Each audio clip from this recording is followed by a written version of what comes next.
Het is vir my lekker om weer saam met jou te kuier op die Trinity Truth program. My naam is Karen Meiburg en kom ons gesels bietjie oor wat moet ek doen as ek nie meer weet wat om te doen nie. Nou, liewe luisteraar, daar kom 'n tyd in elkeen van ons reis met God wat ons eenvoudig nie meer weet wat om te doen nie. Ons het gebid, ons het gevra, ons het gesoek, maar niks gebeur nie. So die pad lyk duister, weet nie meer watter rigting nie en jy voel vasgevang. En in daardie oomblik vra jy nie net meer vir antwoorde nie, maar jy vra vir hoop. En dis in daardie plek dat God nie net antwoorde gee nie, maar dat hy homself kom gee. Spreuke 3 vers 5 tot 6 sê: Vertrou volkome op die Here en moenie op jou eie insigte staat maak nie. Ken hom in alles wat jy doen, dan sal hy jou die regte pad laat loop. En in Spreuke 3 vers 5 tot 6 kan ons agterkom dat God nie net altyd 'n padkaart gee nie, maar in hierdie geval 'n uitnodiging tot vertroue. So ek praat spesifiek nie met die perfekte gelowige nie, maar vir die wat al gewonder het, Here, ek het alles te probeer, wat nou? So die eerste plek waar ons gaan stop op die pad is, stop en wees stil. Daai oorgawe in onsekerheid. Psalm 46 vers 10 sê, wees stil en weet ek is God. So in tye van verwarring is ons natuurlike reaksie om meer te doen, meer te dink, meer te beplan. Maar God se uitnodiging is die teenoorgestel. Hy sê stop. Nie omdat hy ons onaktief wil hê nie, maar omdat hy stilte, ons by die plek van stilte wil bring, waar ons afhanklikheid van hom begin. Nou, soms beteken stil wees om ons innerlike geraas te kalmeer.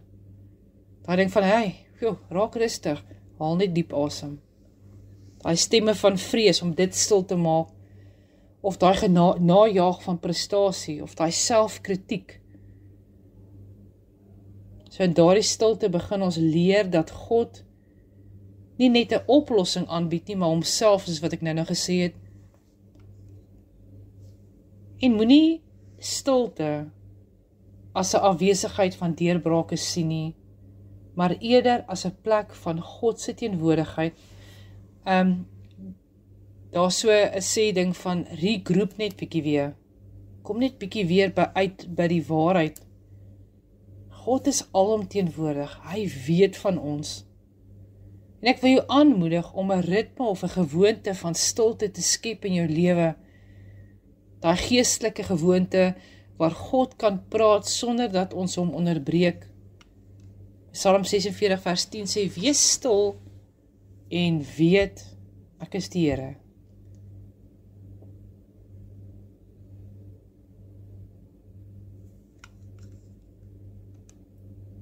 Dan, die volgende plek, tweede plek waar ons kan stop op die pad, is smeek en vertrou. God hoor jou. Jakobus 1 vers 5, vra wysheid en dit sal aan julle gegee word. Nou net een ding, God is nie geïrriteerd deur ons vra nie. Hy nooi dit uit. God sê daar in Jakobus, God se woord sê daar in Jakobus duidelik, wysheid is beskikbaar vir die wat vra. Dit impliseer dat ons erken, Here, ek weet nie, en dit is die geestelike daad van nederigheid. Nou die Griekse woord vir gee in hierdie vers dui op vrygewige en onvoorwaardelike gee. So God gee sonder om ons te veroordeel, omdat ons onseker is, of omdat ons nie weet nie. Want hy is ons bron. So ons kan vir hom sê, Here, ek weet nie, wys my, want in dit lê krag en hierdie uitroep, Here, ek weet nie, wys my asseblief. Daai smeek is nie swakheid nie. Dis 'n uitnodiging tot verhouding met die Here. En dan op die verder, soos wat ons op die pad dan stop, dan is dan stap in die lig, want God lei, al is dit een tree op 'n slag. Psalm 119, vers 105, sê daar so, U woord is 'n lamp vir my voet. Nou hierdie vers wys vir ons dat God se leiding dikwels progressief is. Nou dis nie 'n flitslig altyd wat die hele pad verlig nie. Daar is sulke oomblikke ook. Maar baie keer is dit maar 'n lamp wat jou volgende tree vir jou wys. En dit is vertroue, want ons stap saam met die een wat weet, wanneer ons nie weet nie. Want ons wil mos altyd die hele prentjie hê, né? Maar God gee genoeg lig vir die oomblik, tree vir tree. En dit leer ons om in geloof te stap, selfs wanneer ons nie weet waar die volgende draai ons gaan lei nie. So ons beweging is nie gebaseer op sekerheid nie, maar op geloof dat die lig van God se woord vir ons genoeg is. Dan jou tydperk, terwyl jy wag op wysheid, hoef nie 'n verlamde wag te wees nie, maar om elke klein besluit, hoe klein dit ook al is, dit in gehoorsaamheid te neem. Dit is soos wanneer jy in die donker loop en jou lantern net die volgende paar stappe vir jou wys. Of kom ons sê tree, en dis genoeg. Nie daai tree vir tree, die Here sê vertrou op my. Okay, dan gee ek een tree. Here, ek vertrou op U. Here, ek vertrou op U. Here, ek kies om op U te vertrou. Tree vir tree, want U woord is 'n lamp vir my voete. Ek sit in die woord, Here, en ek sê, die Here is my herder, Here, U is my herder. Tree vir tree. Nou, vertrou beteken nie dat jy die hele pad sien nie. Nie dat jy beweeg in geloof saam met God, wat die hele pad ken. En dan die 4de punt is, wag met verwagting. God is in beheer van tyd.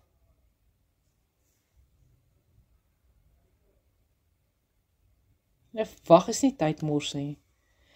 Dit is ook die vormingstyd van karakter, en in Romeine 8 vers 28 sien ons dat alles meewerk ten goeie vir die wat hom lief het. Here, omdat ek U lief het, is ek gehoorsaam. Nie in sommige dinge nie, maar in alles. Hy sê, alles sal ten goeie meewerk vir die wat my lief het. Alles. Maar dit vereis dat ons leer om God se tydsberekening te vertrou. Filippense 4 herinner ons dat vrede nie die uitkoms van 'n oplossing is nie, maar 'n gawe van God in ons sekerheid. Wanneer ons nie weet nie, bied God nie net antwoorde nie, maar hy bied vrede, daar wat alle verstand te bowe gaan. So jy gaan dink, so kyk karakters in die Bybel, Abraham en Sarah, hulle wagtydperk was 25 jaar vir 'n nageslag, vir 'n seun. David, koning van Israel, sy wagtydperk was ongeveer 15 jaar. En wat het gebeur? Hy het as jong seun is hy gesalf as koning, maar moes jare vlug vir Saul, in grotte leef, en wag totdat God hom op die troon plaas. Ons kyk na Josef, hy wat die leierskap en redding van sy familie was. Sy wagtydperk was 13 jaar, en Josef het drome gehad van grootheid, groot drome, maar hy is verkoop as slaaf, vals beskuldig en in 'n tronk gegooi. En nou, sy deurbraak het gekom,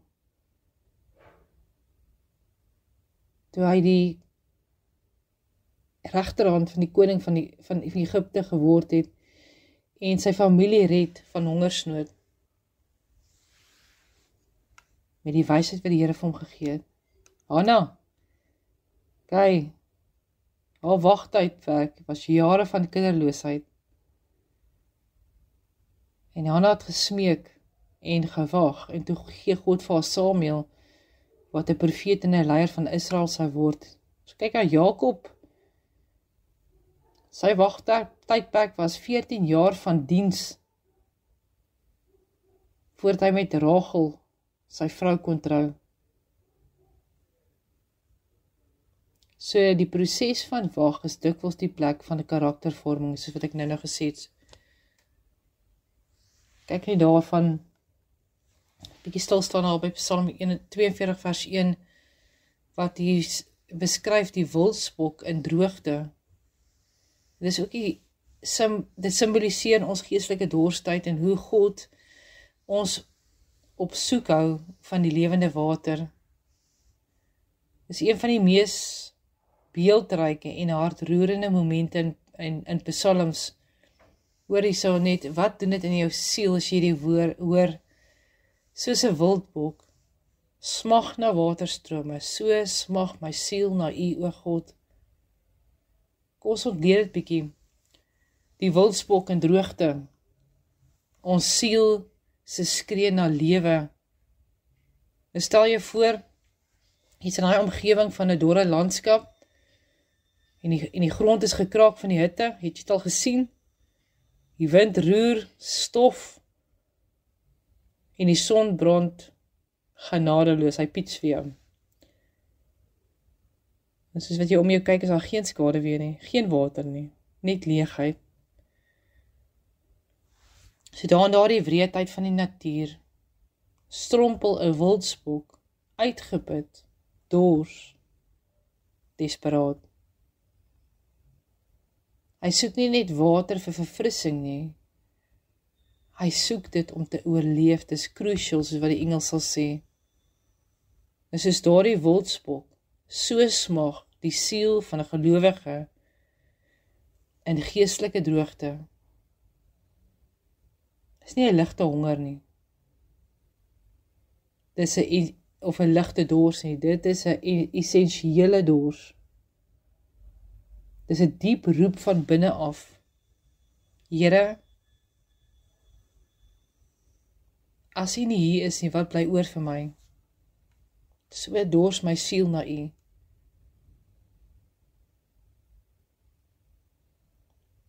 So die wildsbok identifiseer waar lewe is by die stroom.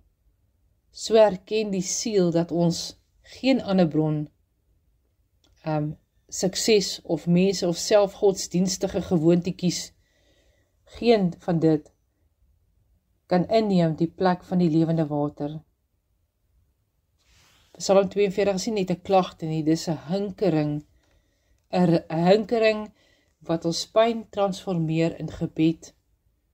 Die waterstroom, daai beeld van God se teenwoordigheid, teken van reinheid, 'n teken van 'n bron van lewe, teken van beweging van God se teenwoordigheid, soos in Esegiel 'n visioen gesien het, daar in Johannes 4, daai gesprek by die put. Nou hierdie wildsbok smag nie na godsdienstige aktiwiteite nie, hy smag na God self.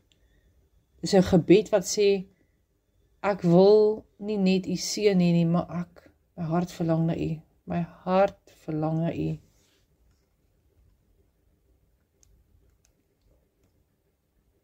So wanneer ons nie weet wat om te doen nie, en ons siel begin leeg klink en voel,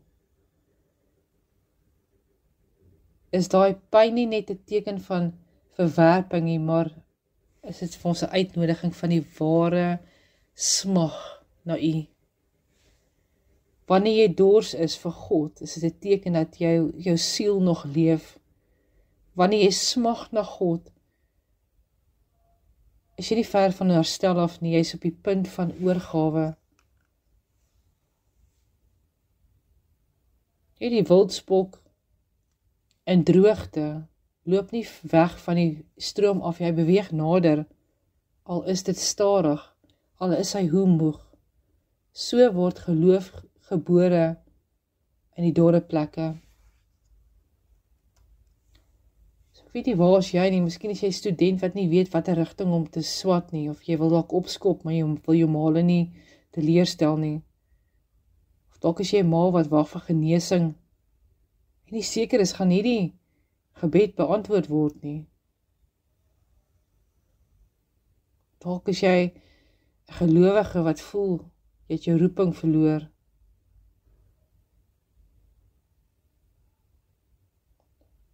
Vertrou op God. Vertroue is nie passief nie. Dis 'n aktiewe rus in wie God is. Ek wil weer vir jou Spreuke 3 vers 5 tot 6 herhaal.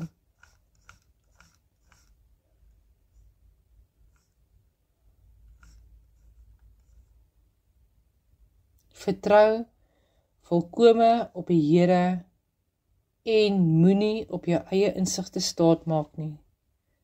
Ken hom in alles wat jy doen, dan sal hy jou die regte pad laat loop. Ken hom in alles wat jy doen, dan sal hy jou die regte pad laat loop.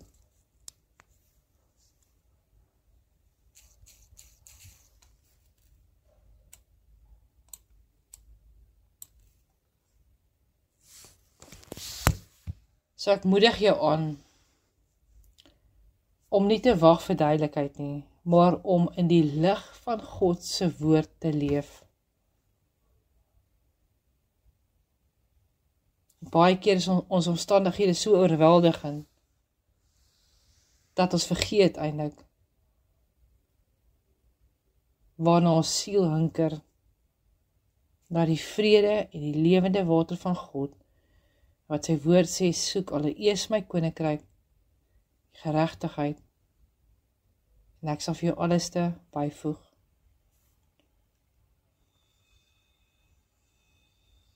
Vertrou op God. Kom ons bid saam. Here, in ons onsekerheid, bring ons op hierdie oomblik al ons vrae na U toe wat weet. Here, ons kies om nie op ons eie insig te staat te maak nie, maar op U karakter, wie U is, want U is 'n goeie God, U is 'n getroue God, U is 'n nabye God, U is 'n God wat deurbrake gee. Here, gee ons asseblief wysheid, ons smag na U vrede, en die moed om te stap waar U lig ons lei, tree vir tree. Here, help ons asseblief, terwyl ons wag vir die deurbraak, help ons om te fokus op U wat die deurbraak is. Maak ons stil genoeg, Here, om U stem te hoor.